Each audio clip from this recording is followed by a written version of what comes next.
Goth is many things. It's a Germanic tribe, a style of architecture, a type of literature, of film. It's a youth movement. What ties most of these things together is a sense of dark romanticism.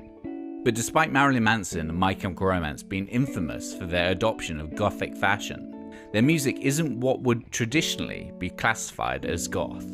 To quote Sasha Geffen of Pitchfork, goth songs were marked by echoes, distortion, minimal guitar lines, and an arch taste for the macabre. Their electroshocked hair, smears of black eyeliner, and dark clothes only reinforced the vibe. So while any youth dressed in black with a fondness for obvious makeup can be dubbed goth, doesn't mean that they listen to goth music.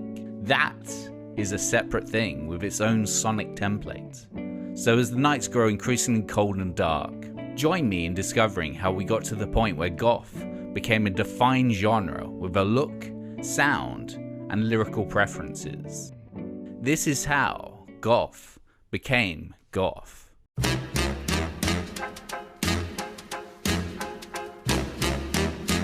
Perhaps the first instance of the darkness being put front and centre, both sonically and aesthetically, in pop music, is on I Put a Spell on You by Screamin Jay Hawkins from 1956. Hawkins recorded his first attempt at the song in late 1955 as a waltz-time blues ballad inspired by Johnny Ace's Pledging My Love. Forever, my darling, I put a spell on you.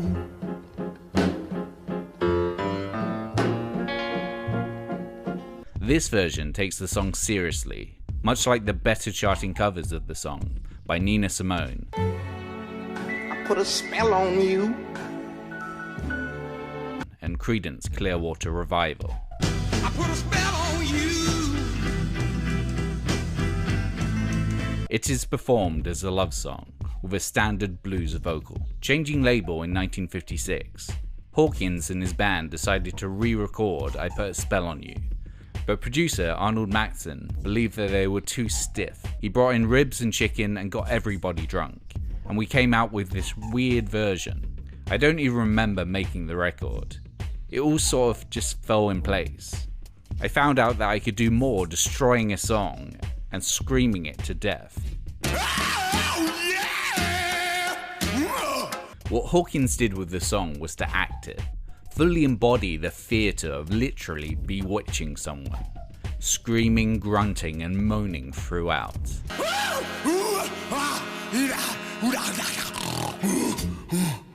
It was so different that it was banned from radio due to its outrageous, cannibalistic style, but despite never charting, the song gained a cult following, eventually selling over 1 million copies. I Put a Spell on You is the first step towards the more flamboyant, darker-minded pop music that would encompass the best of punk, post-punk, and eventually goth. But this theatre was also brought to the floor in his live show. On stage he would rise out of a coffin, wear a cape, and use dry ice as a part of his act. Future shock rockers like Arthur Brown, Alice Cooper, and Marilyn Manson all can be traced back to Screamin Jay Hawkins and his surreal take on I Put a Spell on You.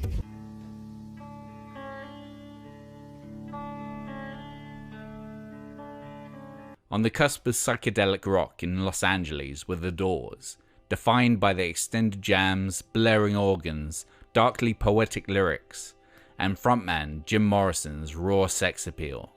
Their debut self-titled album was released in January 1967. Light My Fire, despite getting the group banned from the Ed Sullivan Show for the line, "Yeah, we couldn't get much higher," got the band into the pop spotlight, and their first #1 single. But the album had more darkness than a simple drug reference, especially present on the 11-minute closer, The End.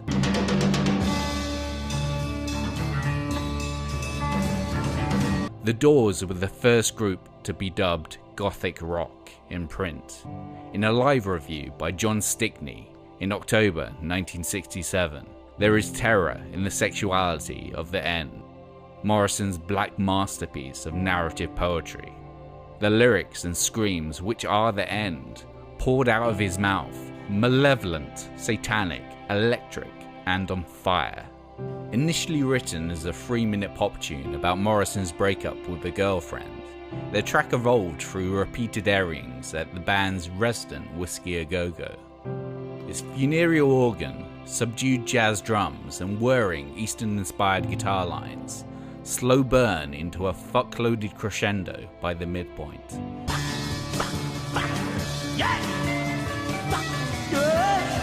The lyrics focused on the most morbid of things, of death, dying, and of Oedipal desire. Of the repeated phrase, "My only friend, the end," Morrison explained, "Sometimes the pain is too much to examine, or even tolerate. That doesn't make it evil though, or necessarily dangerous. But people fear death even more than pain. It's strange that they fear death. Life hurts a lot more than death. At the point of death, the pain is over. Yeah, I guess it is a friend." As well as being a very morbid boy with a touch for the theatrical, Morrison would also be a vocal template for goth singers to replicate. A deep droning baritone adopted by Joy Division's Ian Curtis and the Sisters of Mercy's Andrew Eldridge.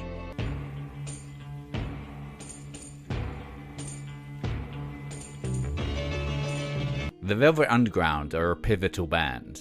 Pretty much any rock-centric genre that has burst forth since the end of the 60s can probably be traced back through their output. Punk is the obvious one, but also art rock, krautrock, shoegaze, twee, no wave, and beyond. So of course, goth is there as well. Its blueprint is audible on the New York band's iconic self-titled 1967 album, specifically on tracks Venus in Furs, Shiny, shiny, shiny boots of leather, and All Tomorrow's Parties. To all tomorrow's parties. MTV's Kurt Loder described the latter in 1984 as a mesmerizing goth rock epic. Both songs' content lyrically is much darker than what had previously been sung about in pop music, with Venus in Furs tales of BDSM and All Tomorrow's Parties shadowy caricatures. The combination seems like an obvious step forward to Velvet songwriter Lou Reed. That's the kind of stuff you might read. Why wouldn't you listen to it? You have the fun of reading that, and you get the fun of rock on top of it. The Velvet Underground's version of rock is eccentric and cataclysmic, a droning rhythm combined with pummeling piano work and the siren song of the vocals. On both the aforementioned songs, Reed uses what he describes as ostrich guitar tuning, consisting of all the strings tuned to the same note, which gives the guitar a unique droning quality when played.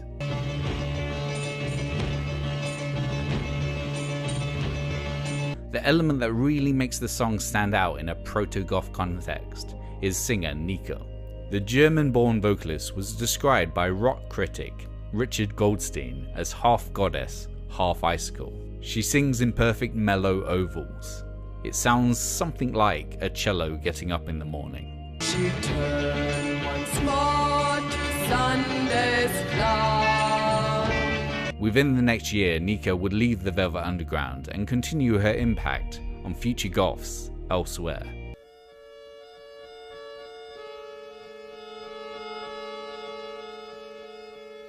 Nico's debut solo effort, Chelsea Girl, was written by various other artists, including the Velvet Underground's John Cale and Lou Reed, as well as Bob Dylan and Jackson Browne. After this, Nico took some advice from The Doors' Jim Morrison for a follow-up, moved out west, and wrote an album of original material. The result was an album much more faithful to the oddly original artist that Nico was, and one of the defining albums in proto-goth. 1968's The Marble Index. The album was a significant move forward for Nico musically, but also in who she was as an artist. John Cale said she hated the idea of being blonde and beautiful, so The Marble Index was an opportunity for her to prove she was a serious artist, not just this kind of blonde bombshell. As such, to coincide with the recording and release of The Marble Index, Nico started wearing all black and dyed her hair blood red. This may give Nico the claim to the title of first modern goth girl, Quite unlike anything that had come before or after, the Marble Index, with tracks like The Frozen Ground and Facing the Wind, feature Nico's out-of-tune harmonium and compositions by John Cale.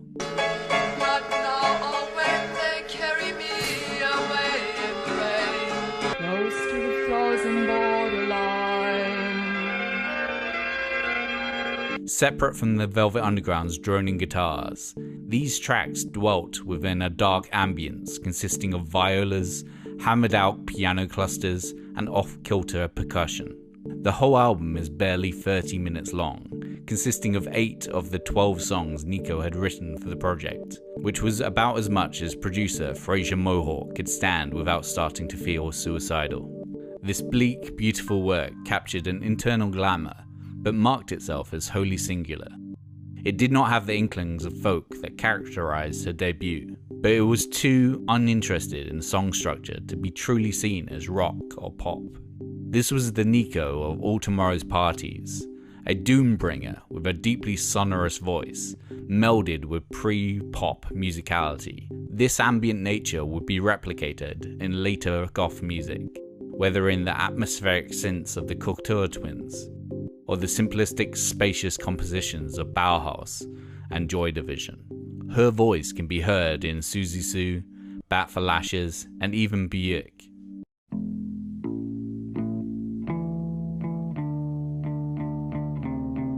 There were moments that would inspire future goths in the gaps between hard rock and metal, whether it be the lumbering pace and haunted organ of Iron Butterflies in the Gada da Vida,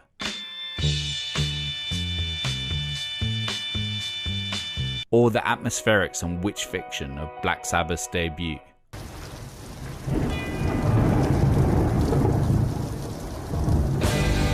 But a key band in the aesthetics and theatrics of goth culture were Alice Cooper and their self-titled frontman, taking the flamboyant darkness of Screamin Jay Hawkins and bringing it up to date within a 70s context. Cooper employed capes, proto-corpse makeup, and various forms of staged suicide and mutilation in his live show.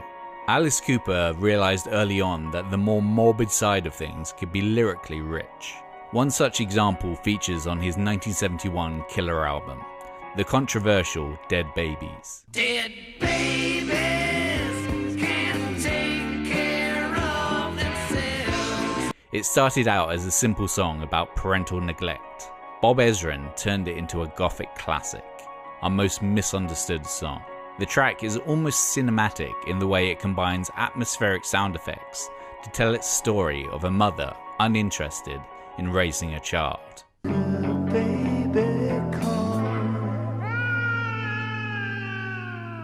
When paired with the album's title track on stage, audiences would see Cooper chopping apart baby dolls and climax with the ritual hanging of Cooper, while his stage antics and persona has a direct link to 90s shock rock kings Marilyn Manson and Rob Zombie. His music would also be important to the late 70s punk scene. John Lydon of the Sex Pistols and Public Image Limited has stated that Killer is the greatest rock album of all time, while Damned singer Dave Vanian's preference for vampiric attire can be linked to Cooper.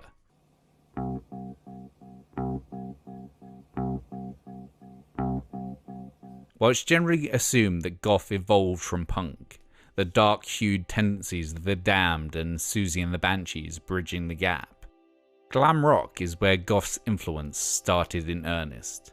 Aesthetically, there's a short space between the two genres, with glam's sexual ambiguity, attraction to eyeliner and pale foundation, and the exaggerated clothing choices mirroring those of gothic culture.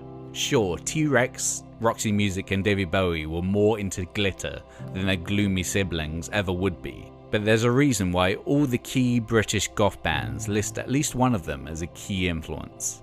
Just listen to the sinister, organ-infected slow burn of Roxy Music's In Every Dreamhome, a Heartache.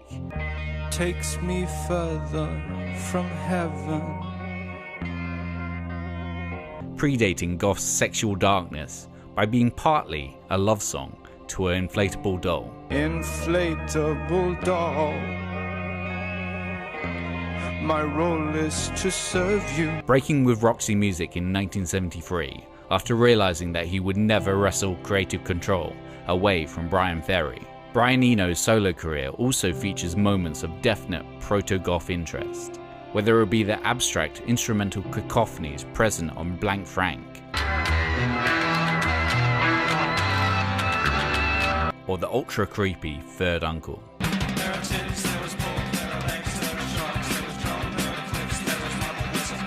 The latter possesses a menacing, almost mechanical drum beat, staccato guitar work, and Brian Eno's hypnotic monotone vocal, a sonic template that Joy Division would take for their own amid Martin Hannett's spacious production on Unknown Pleasures 5 years later.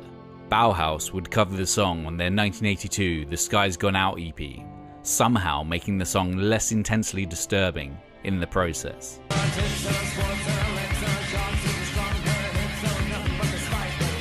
Eno would later work with post-glam Bowie on his Berlin trilogy of albums. Their experiments in ambience and electronic music would be touchstones in goth influence, 1977's Low being named by The Cure's Robert Smith as his favourite LP of all time. Low was the album that had a huge impact on me, just how I saw sound. No other album has done that to me.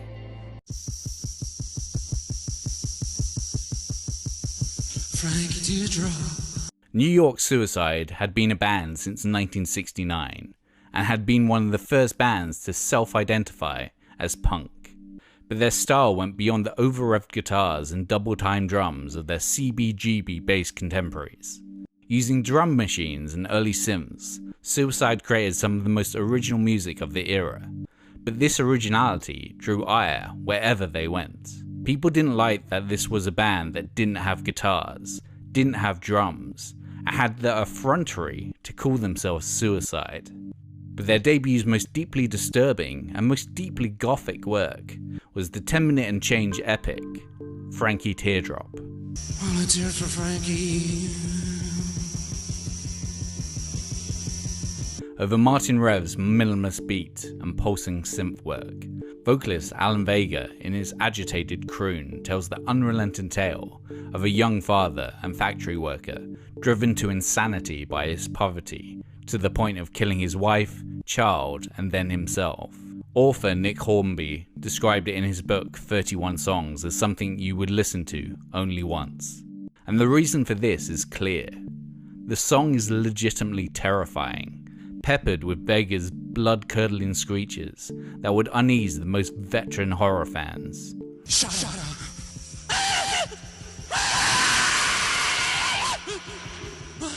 He told The Guardian in 2008, "It scares me still, to this day. Why? That scream. I almost passed out when I did it." Producer Craig Leon had previously worked with Lee Scratch Perry and Bob Marley, so added dub reggae reverb to the track, especially on the vocals. Pointed at the 6-month-old kid in the crib. A technique that would later be recycled by the early goths. Any band, goth or not, that later used a drum machine and synths have a debt to Suicide.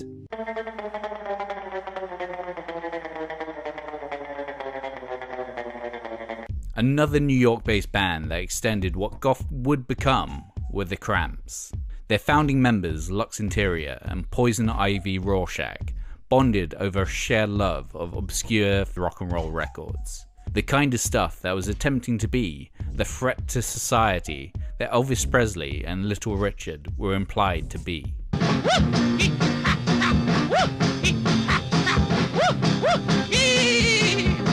By 1977, they were recreating this rough around the edges rockabilly into their own form, sped up, distorted, and mashed up with B-movie characters and themes, in a form they dubbed Psychobilly. While their first single was the cover of the Trashman's Surfing Bird, their second would define their personal template, the raucous, horror-themed Human Fly.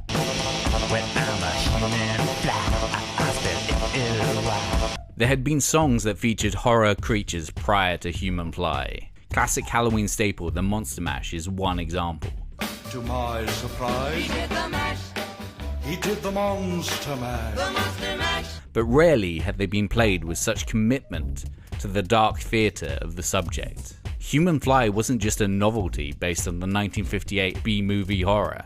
Lux's Elvis hiccup delivery made him feel like he was an actual human fly.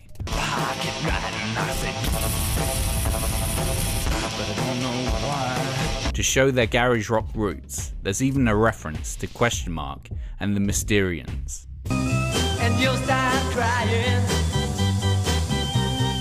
96 tears. I got 96 tears and 96 eyes. The Cramps were one of the first punk bands to use horror and ephemera in their work, but they wouldn't be the last. The Misfits' splatter-themed Bullet would be released the same year, while The Damned, 45 Grave, and much later AFI, My Chemical Romance, and Creeper would continue in this horror punk tradition.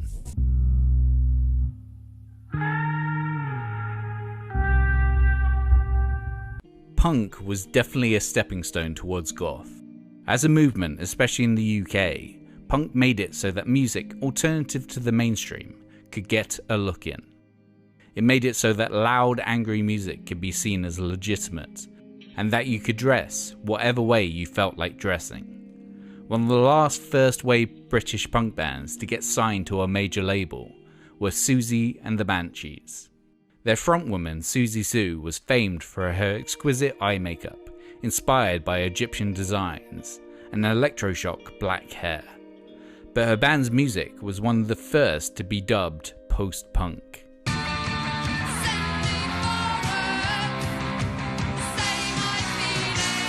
Using sounds and instrumentation that was unheard of in punk, as well as songs that weren't just a race to the finish.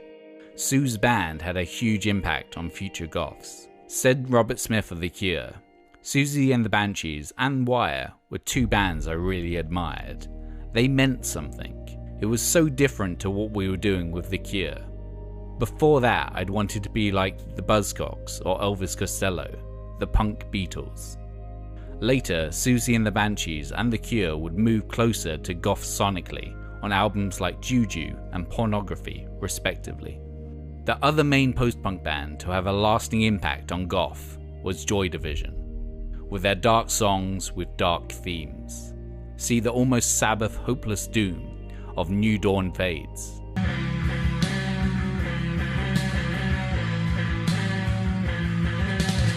Their 1979 album, Unknown Pleasures, aided with Martin Hannett's cavernous production, would be an influence on things to come. In the shadow play, acting out your own death, knowing no more. Its echoes were echoed in Bauhaus, Killing Joke, and the Southern Death Cult. But this is also the point, where the lines between post-punk and goth get hazy. Goth is a younger sibling of post-punk, a post-post-punk if you will, but Hannett in 1979 described Joy Division as dancing music with gothic overtones.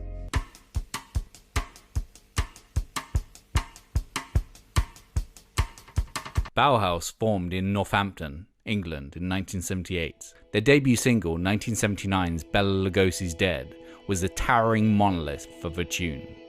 9 minutes plus of ominous bass line,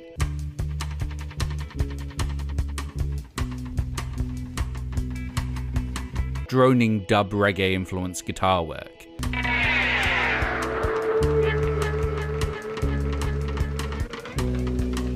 scratchy bone rattling drums,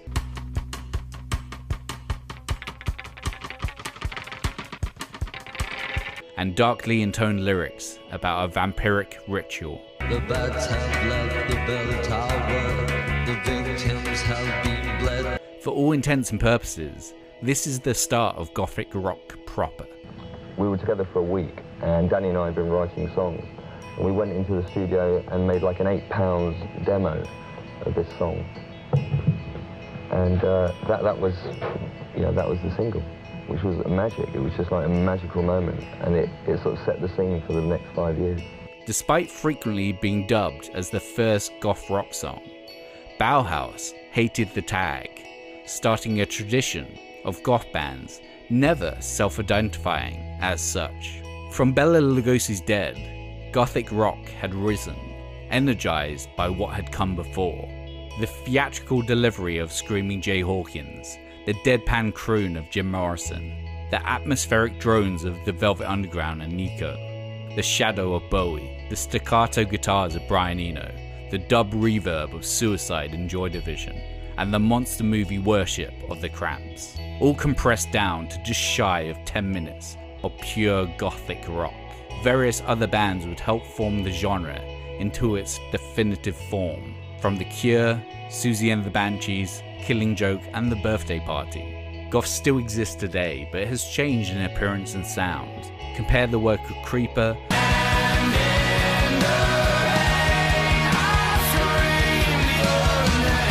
or Jenny Haval,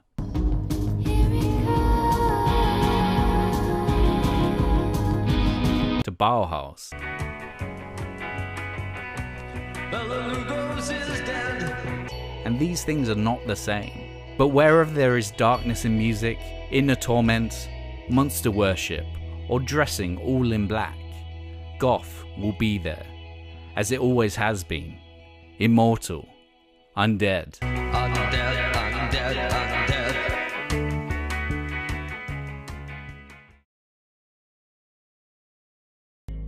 Thanks for watching. If you want a playlist of all these darkly tinged songs for wintry nighttime walks, then why not check out my Patreon. Patrons get exclusive rewards like video focused playlists and watching new videos early. Thanks to everyone who's already supports me on Patreon. It really does help. I'd like to give a special thanks to brand new top tier supporter G Cool. Thanks a bunch, see you next time.